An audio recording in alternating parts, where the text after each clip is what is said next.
Hello, welcome back to 10 at 10. My name is Michael Ramage. I'm the director of the Cyber Education Research Center here at Murray State University, and welcome back to 10 at 10. 10 at 10 is brought to you through a partnership between Murray State University, Grow West, the Technology Council of West Kentucky, KY Innovation, and our local partner Sprocket Innovation in Paducah and the Kentucky Innovation Station in Madisonville.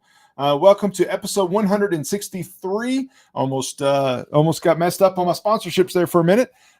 Episode 163, we're going to dive back into looking at 5 basic cybersecurity tips. These are 5 things I try to start each year. We're now in the third. No, we've completed 3 years. Now we're in the 4th year of doing 10 at 10. And each year, I want to start off by talking about here are 5 basic things that we can all do to keep our personal and business safety, our organizations more secure. So what can we do to better protect against threats to our individual or to our businesses? These are a few things that I think we can do. And the beauty of most of these things is that they're not really that expensive. So improving user education is not expensive. It takes time. Now, time is money, and at time that actually might be an expensive proposition. It is not going to cost you a lot of upfront fees. It's just going to take time. But let me talk about why, first of all, user education is important. Just going to share a few stats. First, 95% of all successful cyber attacks is caused by human error. Let me say that again. 95% of all successful cyber attacks is caused by human error. I'm not saying that you have workers that are trying to actively sabotage your organization. I'm not actually saying these errors are on purpose. We make mistakes.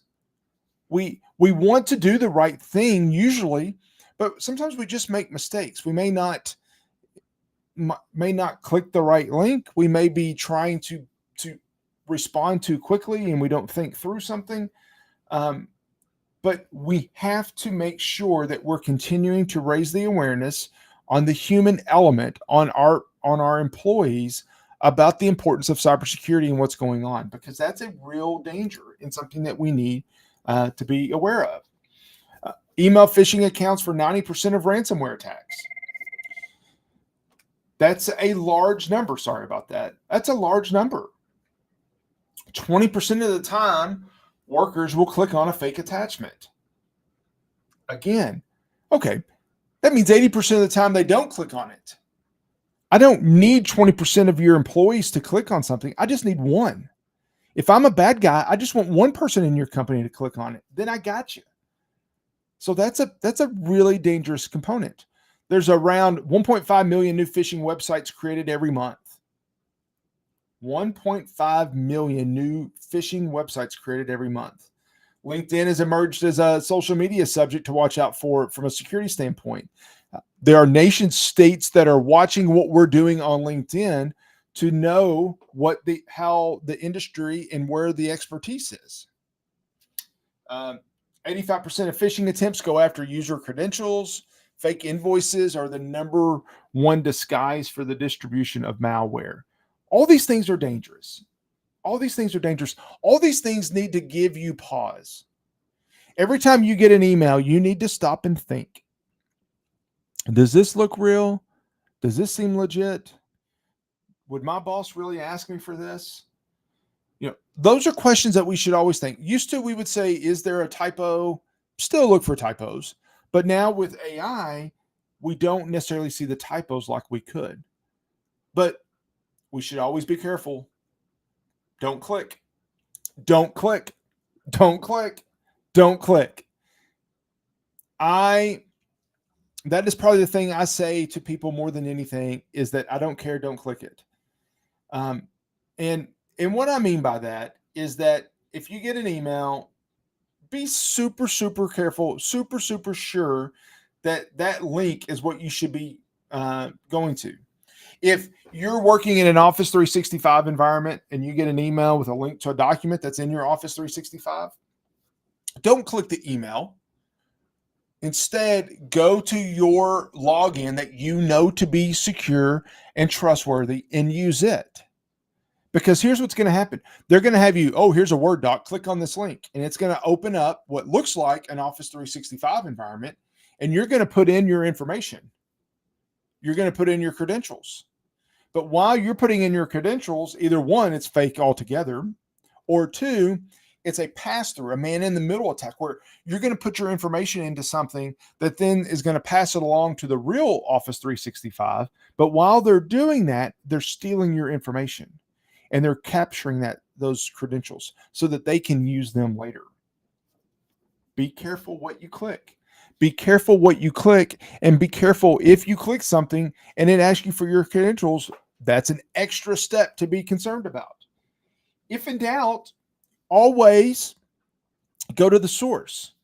If my boss sends me a document and we just talked about it in his office, okay, fine, I'll open it. That I just asked him to send me something and he immediately sent it. Okay, that's probably trustworthy.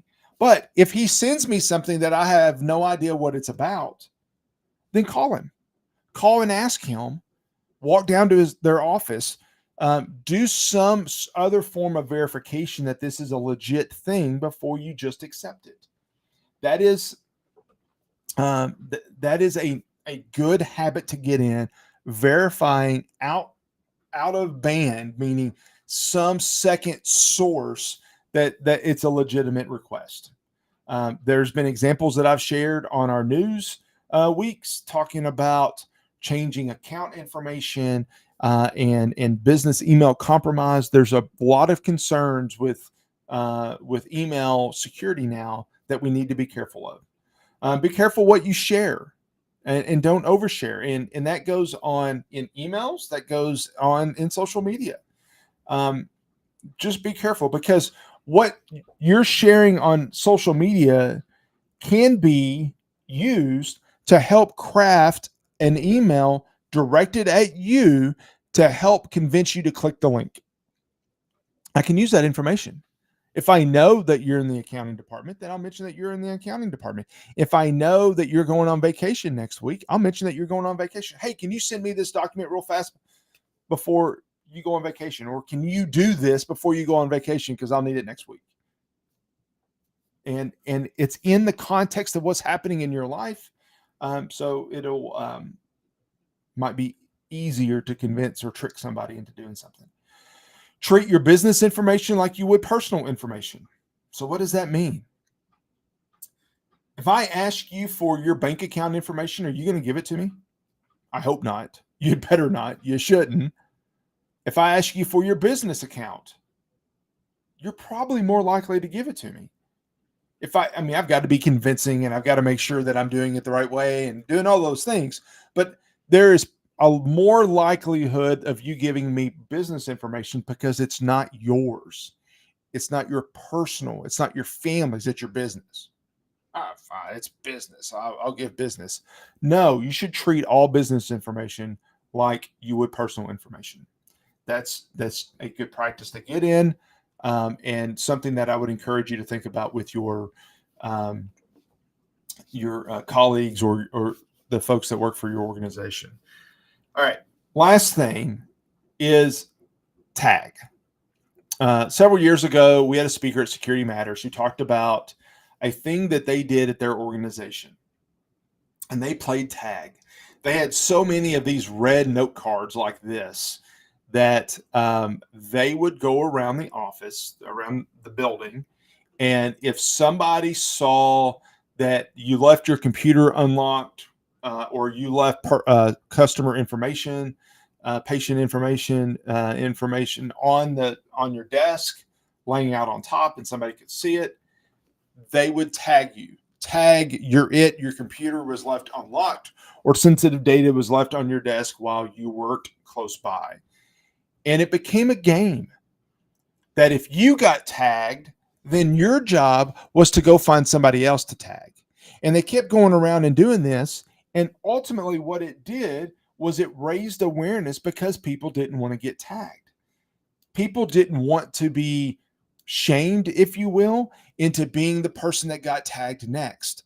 So it increased positive behavior. It increased the number of people locking their computer. It increased will decrease the number of people leaving sensitive data laying out on the desk. All of these things helped to change behavior. It doesn't have to be that you got to watch this video for 20 minutes and it's going to tell you what to do. I'm not suggesting that that's the only thing. It's probably one of those things, but not the only thing that you should do.